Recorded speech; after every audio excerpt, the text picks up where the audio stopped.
Noé desembarcou com seus filhos, com sua esposa e com a esposa de cada um dos filhos. Depois deles, todos os animais, criaturas que rastejam, aves, todos os seres vivos da face da terra saíram do barco, família por família. Olá, bem-vindos. Este é o comentário bíblico João 8:32. Bem, antes de mais, vamos tentar fazer aqui um pequeno exercício de imaginação com quem nos ouve. Gosto sempre de um bom exercício prático. Pois, e este é intenso. Imaginemos um cenário extremo. Um pequeno grupo de pessoas esteve trancado, literalmente enclausurado, dentro de uma imensa caixa de madeira. Completamente isolados. Exatamente. Isolados do mundo exterior durante mais de um ano inteiro. E não foi um ano tranquilo. Flutuaram sobre os destroços de uma civilização inteira. Sim, debaixo de tempestades de uma violência inimaginável. Sem dúvida. Com aquele som constante ensurdecedor da chuva a bater na madeira e o ruído, quer dizer, o cheiro e o caos de milhares de animais confinados naquele mesmo espaço tão pequeno. Um ambiente de extrema pressão psicológica, sem dúvida alguma.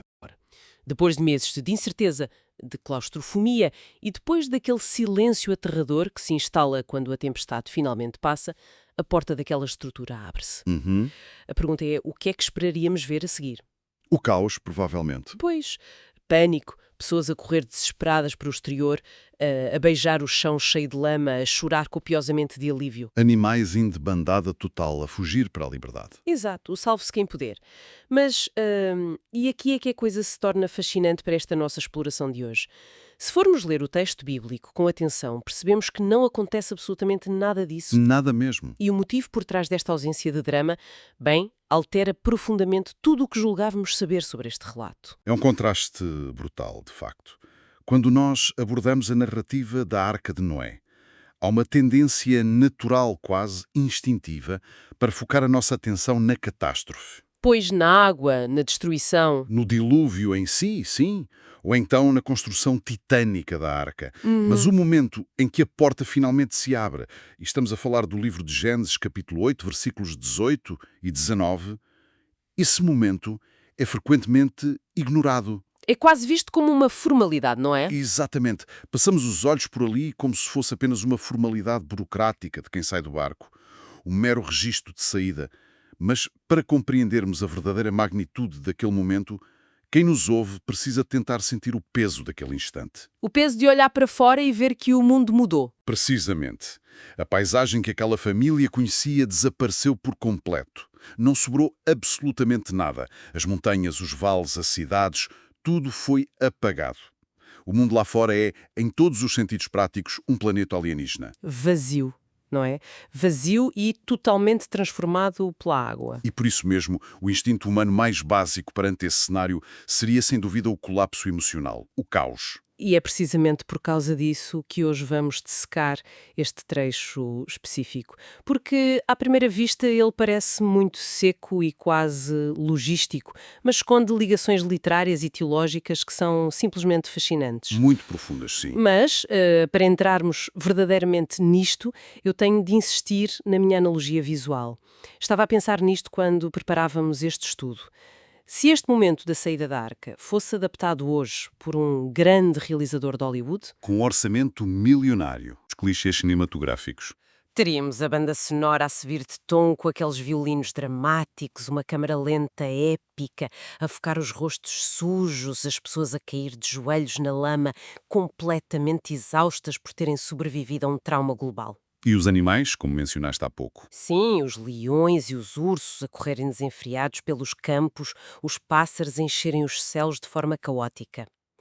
Mas, quando lemos os versículos 18 e 19 de Gênesis 8, o texto é frio. É extremamente clínico. Lê-se quase como um manifesto carga de um navio mercante dos nossos dias. Relata estritamente quem saiu e a ordem exata em que saiu. O que me intriga e me deixa fascinada é isto. Perante uma carga emocional e psicológica que devia ser esmagadora para qualquer ser humano, por que esta sobriedade? É uma excelente questão. Por que é que um autor antigo escolhe relatar o alívio gigante da sobrevivência humana com uma lista tão fria e calculada? Bem, Essa aparente frieza literária não é de todo uma falha de sensibilidade do autor, como se ele não soubesse escrever um bom drama. Não é um guião mal escrito, portanto. Pelo contrário, é uma afirmação teológica extremamente contundente. O texto hebraico original faz muita questão de registar a saída com uma ordem matemática precisa. Ele diz de forma muito clara que saiu primeiro Noé, em segundo lugar os seus filhos, Certo? em terceiro a sua esposa, em quarto as esposas dos filhos e apenas por fim os animais. Uma lista impecável. Sim, e à primeira vista, para o leitor moderno, é apenas isso, uma lista aborrecida. Mas se nós recuarmos alguns capítulos na Bíblia, mais concretamente a Gênesis, capítulo 7, versículos 7 e 13, O momento da entrada. exatamente o momento da entrada, verificamos que esta é exatamente, milimetricamente, a mesmíssima ordem pela qual eles entraram na arca antes de a chuva começar. Uau! Quer dizer, é um espelho perfeito. É um espelho perfeito, e a mensagem que o texto nos está a passar através desta sua arquitetura e estrutura literária é muito clara. O que entrou de forma governada, sai de forma governada. Espera aí. Estás a dizer que a ausência de causa, a falta daquele pânico de filme de Hollywood na escrita, é na verdade a mensagem principal do texto? Sim, sem dúvida. Que o facto de não haver uma fuga desesperada é algo totalmente propositado para nos mostrar algo maior. Precisamente. A sobrevivência ao juízo terrível do dilúvio não resultou numa anarquia. Não houve um salve-se quem puder no início. E o texto garante que não há um corra quem puder no fim. Faz todo o sentido. Temos de nos lembrar que o dilúvio foi, por definição teológica e natural, o caos absoluto. Foi a desintegração de todas as fronteiras da natureza. As águas de cima juntaram-se às águas de baixo. Foi o desfazer do mundo. Ora, se Deus os tivesse salvo desse caos aquático, apenas para os deixar sair da arca de forma atabalhoada, em pânico e completa desordem, Estaria só a mudar o problema de sítio. estaria simplesmente a transferir o caos da água para a terra seca. E o princípio fundamental aqui é que a ordem é o que torna qualquer recomeço viável. Sabes, isso obriga-me a repensar a imagem tradicional que todos temos da arca, porque se o objetivo de tudo aquilo fosse apenas não morrer afogado, quer dizer, qualquer jangada gigante serviria. Agarrava-se tudo a uns troncos de madeira, flutuavam e pronto. Apenas sobrevivência física, sim. Mas perante essa ordem tão rígida que descreveste, tanto de entrada como de saída, parece que a arca não foi só um salva-vidas. Funcionou quase como uma, e desculpa a expressão, uma incubadora de ordem. O termo incubadora capta perfeitamente a essência deste espaço. E se nós consultarmos as fontes que alicerçam esta nossa análise de hoje, encontramos perspectivas muito interessantes que reforçam esta mesmíssima ideia. Estás a pensar no livro Patriarcas e Profetas, não é? Exatamente. Nesse livro, a autora Ellen G. White foca-se muito no momento da entrada na arca, momentos antes da tempestade rebentar. E ela sublinha um detalhe maravilhoso. Ela diz que os animais não entraram levados por um instinto cego de pânico animal, em debandada a fugir das nuvens escuras. Ela nota que eles foram guiados por santos anjos, numa, e passo a citar, perfeita ordem. Uau! Guiados de forma pacífica perante o fim do mundo. Sim. Portanto, a mesma providência e o mesmo governo divino que organizaram a entrada quando o caos total estava prestes a engolir o mundo lá fora, mantém-se em pleno funcionamento no momento da saída, quando a crise imediata já passou. Sabes que é aí uma lição, acho eu, quase escondida, sobre disciplina. Porque o mundo ao redor deles estava literalmente a ser desfeito, as montanhas a afundar, a civilização humana a ser varrida do mapa. Mas lá dentro, durante meses a fio, manteve-se uma estrutura governada. Uma pequena ilha de ordem. Uma autêntica escola de ordem no meio do caos. O recomeço não exige apenas que a tempestade lá fora passe. Exige que nós próprios mantenhamos a nossa disciplina interna. É um ponto de reflexão fortíssimo. E falar em animais a entrar e a sair traz-me à memória algo que, confesso, me baralhou imenso quando li o texto preparatório para hoje.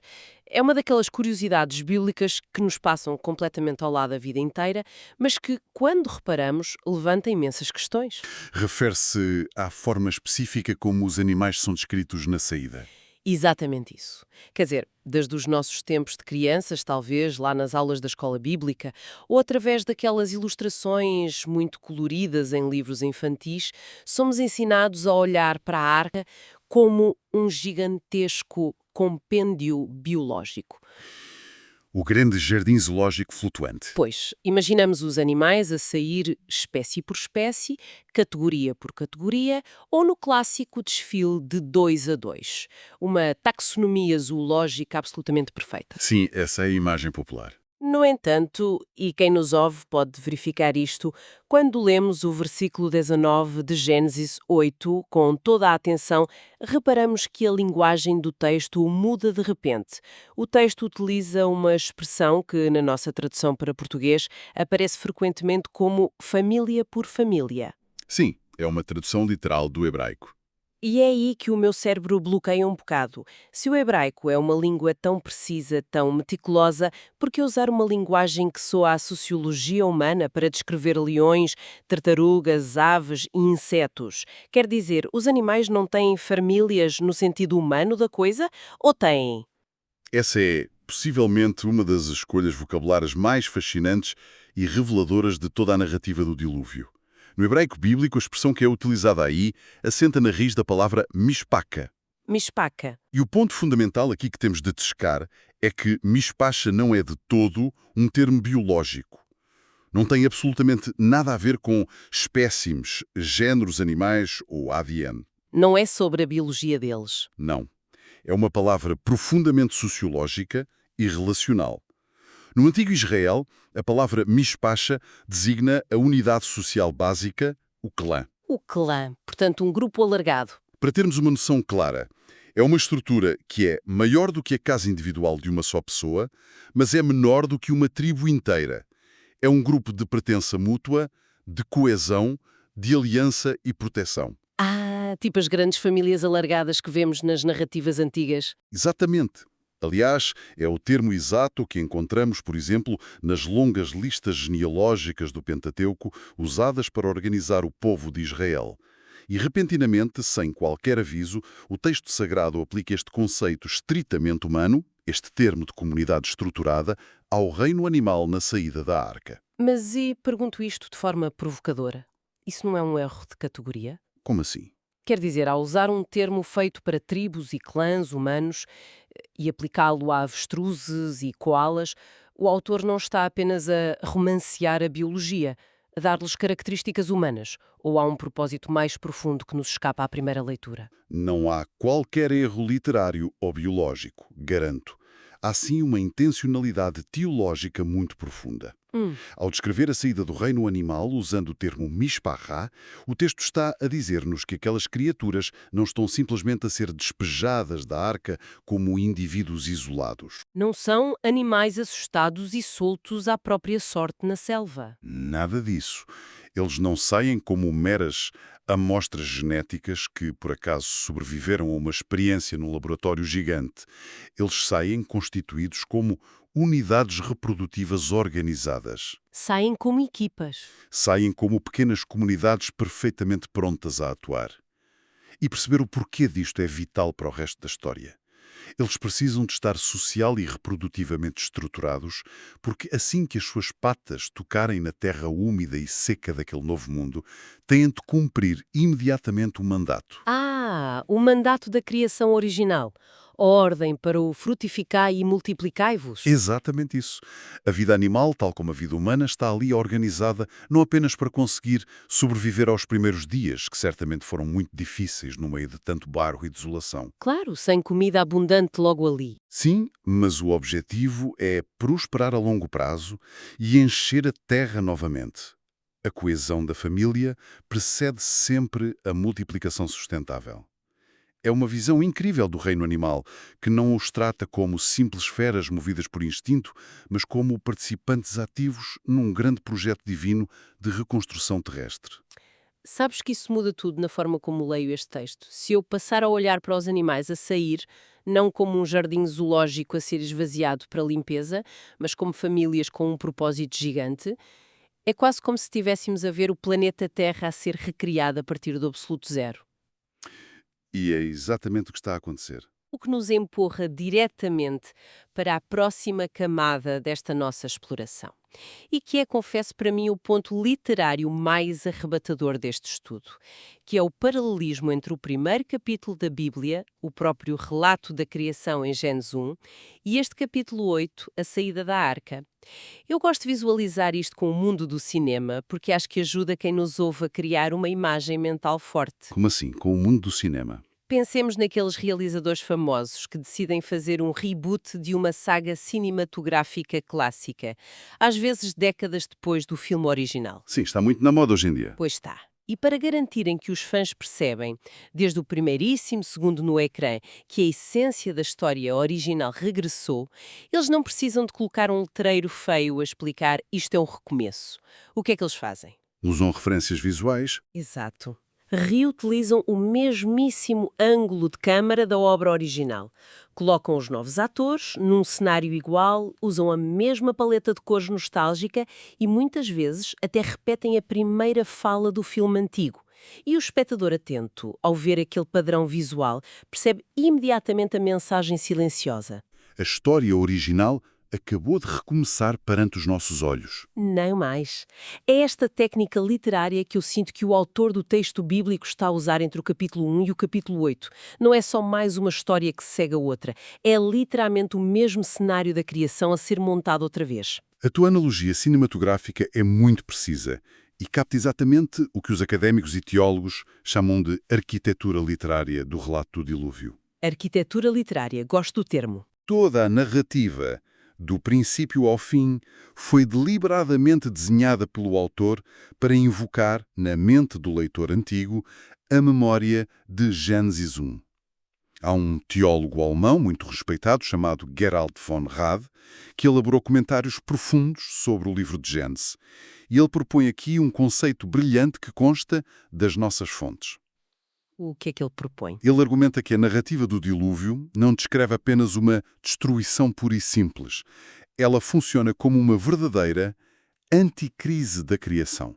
Anticrise da criação, isso é forte. É como se o botão de retroceder da fita do tempo tivesse sido pressionado repetidamente, apagando todas as fronteiras que Deus tinha estabelecido, até a Terra inteira regressar àquele estado primordial. Aquele estado escuro, caótico. Exato. A Terra coberta por um abismo de águas, que é exatamente o cenário que está descrito logo no versículo 2 do primeiro capítulo da Bíblia, antes da luz. Assim, a saída da arca que estamos hoje a dissecar é o momento exato em que esse terrível retrocesso é travado e se inicia a tal nova criação. É fascinante. E se formos comparar os guiões destas duas criações, a nova e a original, as semelhanças que encontramos não são apenas vagas ou felizes coincidências. São uma coreografia copiada passo a passo. Totalmente paralelas. Repare-se com atenção. Em Gênesis 1, o primeiro grande movimento de Deus para haver vida é o recuo das águas. A seguir a isso, o que acontece? A terra seca aparece. Sim, e logo a seguir a existir terra firme, as criaturas recebem a ordem divina para surgir e povoar a terra. Agora avançamos no tempo e olhamos pela janela da arca em Gênesis 8. Qual é a sequência dos eventos? É exatamente a mesma. As águas da inundação começam a baixar e a recuar. Depois surgem lentamente os cumes das montanhas e o sol seco volta a ser visível. E apenas por fim, as criaturas saem das portas da arca para povoar a terra. Quer dizer, isto é o reboot perfeito? É o reboot perfeito em termos estruturais da narrativa, sim. Mas o que cimenta verdadeiramente este paralelismo de forma irrefutável e que não deixa margem para dúvidas é um detalhe linguístico muito específico no original. Lá vamos nós ao hebraico outra vez. Tem de ser. É a utilização da palavra hebraica ruach. Quando nós lemos Gênesis 1, versículo 2, vemos que a terra era sem forma e vazia, e o ruach de Deus... Uma palavra que creio significar fôlego ou vento. Fôlego, vento ou até espírito. Esse ruach pairava sobre a face daquele abismo líquido e escuro, trazendo ordem ao caos e iniciando o processo da vida. E na história trágica do dilúvio, Deus enviou um vento. Exato. Em Gênesis 8, logo no versículo 1, após o pico absoluto do dilúvio, O texto sublinha de forma muito intencional que Deus fez passar um ruach, um vento, sobre a terra, e só então as águas começaram a aquietar-se. Que pormenor maravilhoso. É o mesmo elemento formador, o mesmo sopro divino que organizou o cosmos lá no princípio do tempo e que agora é enviado novamente para fazer as águas da morte recuarem e trazer o continente de volta à tona. O leitor atento do texto em hebraico percebe imediatamente a dica. A mesma mão divina que assinou a criação original está agora a escrever o recomeço da humanidade. É de arrepiar a espinha. Quer dizer, deixa de ser uma mera historinha sobre a sobrevivência astuta de um agricultor antigo e da sua família, num barco grande, e passa a ser o relato épico de um planeta inteiro a nascer pela segunda vez. Uma recriação total. Aliás, encontrei nas nossas fontes de pesquisa uma nota que corrobora totalmente isto que estamos a falar e que vem de John Wesley, que foi um teólogo britânico muito influente do século XVIII. Sim, um grande estudioso. Nos seus comentários aos livros do Antigo Testamento, o Wesley observa o instante em que Noé pisa finalmente o solo mole. E ele descreve isso de forma muito gráfica e poética. Ele diz que esta saída da arca representa, e cito, o homem colocado novamente sobre a terra. Eu sinto que há algo de profundamente encorajador aqui sobre o caráter de Deus para quem nos ouve. Sem dúvida. Uma mensagem de misericórdia. Porque o Deus que cria é também o Deus que recria. Ele observa a corrupção absoluta da humanidade pré-diluviana, mas em vez de, sei lá, atirar a tela fora, rasgar o projeto original aos bocados e começar num universo paralelo completamente diferente, Ele não descarta a sua obra original. não, ele purifica, preserva a sua estrutura base e recomeça a vida a partir das mesmíssimas fundações.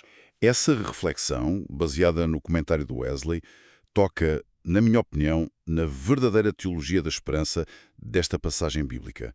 O projeto original humano não foi um erro a ser deitado para o lixo e esquecido. Foi algo tão precioso, tão valioso para Deus, que mereceu ser resgatado com um esforço tremendo através do dilúvio. É uma perspectiva linda. E o recomeço, como bem notaste, faz-se com as mesmas peças fundamentais do puzzle.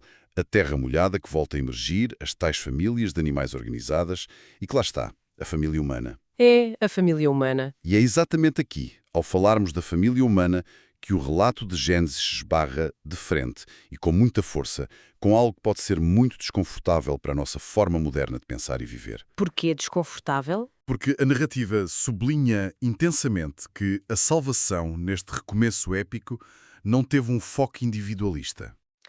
Bem, agora sim tocamos no nervo central do nosso tempo. Se há algo que define de forma quase absoluta a nossa cultura ocidental contemporânea, é o ultra-individualismo, não é verdade? O individualismo exacerbado, sim. O eu é o centro de toda a gravidade.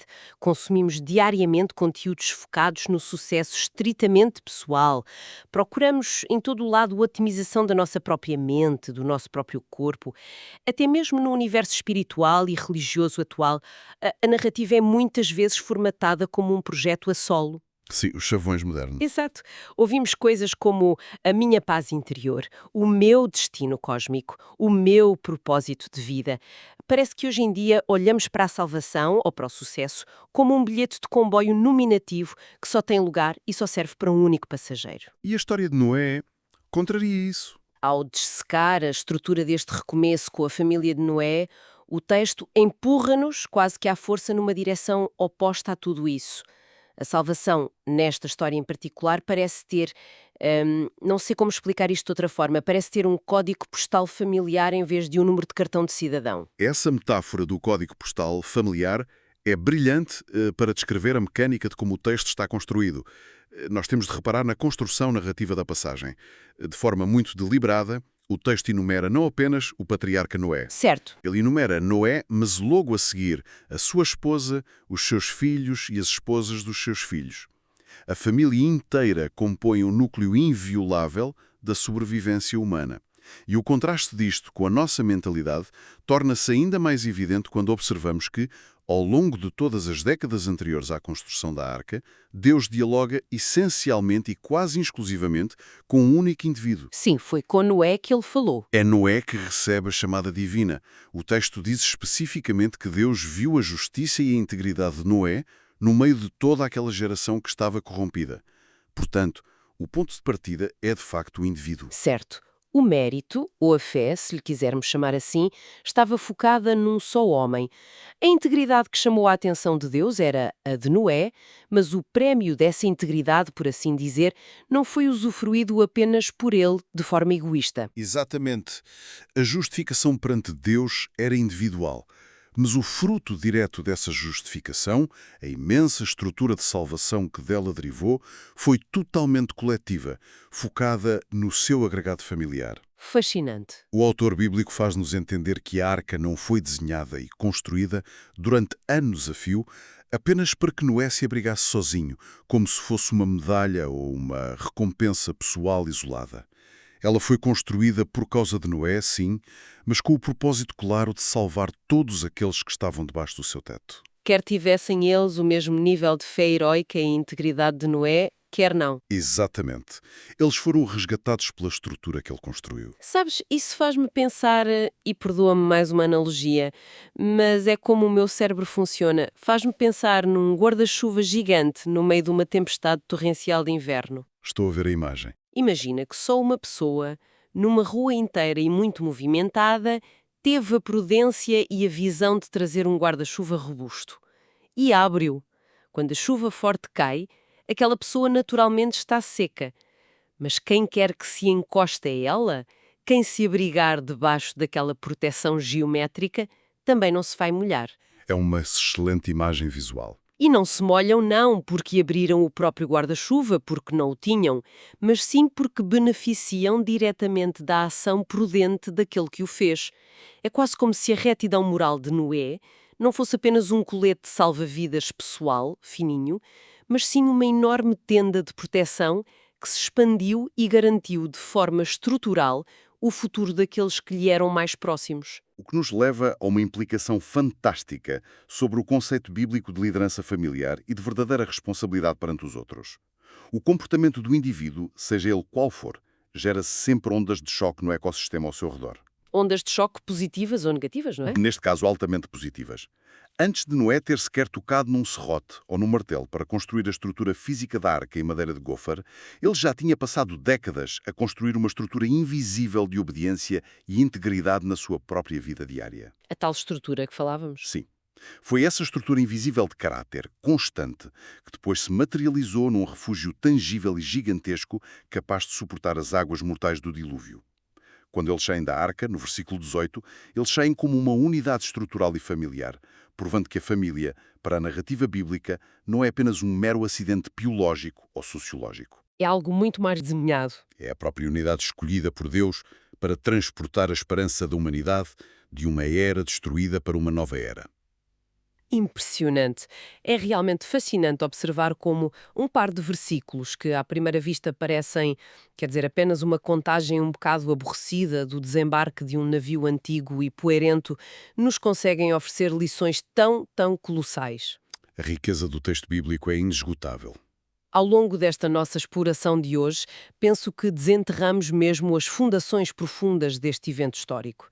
Vimos, em primeiro lugar, que a saída da arca não teve absolutamente nada de escape desesperado ou emocionalmente caótico. Foi estruturada. Exato, foi um processo matematicamente governado, ensinando-nos, de forma dura, que do caos não pode nascer a sobrevivência a longo prazo sem haver uma ordem imposta. A ordem como o motor da vida. Depois compreendemos também como a sociologia se aplica à zoologia, com a palavra mishpacha, com as famílias dos animais, a serem preparadas não como cobaias de laboratório, mas para um propósito comunitário e de repovoamento global. Cumprindo o mandato criacional.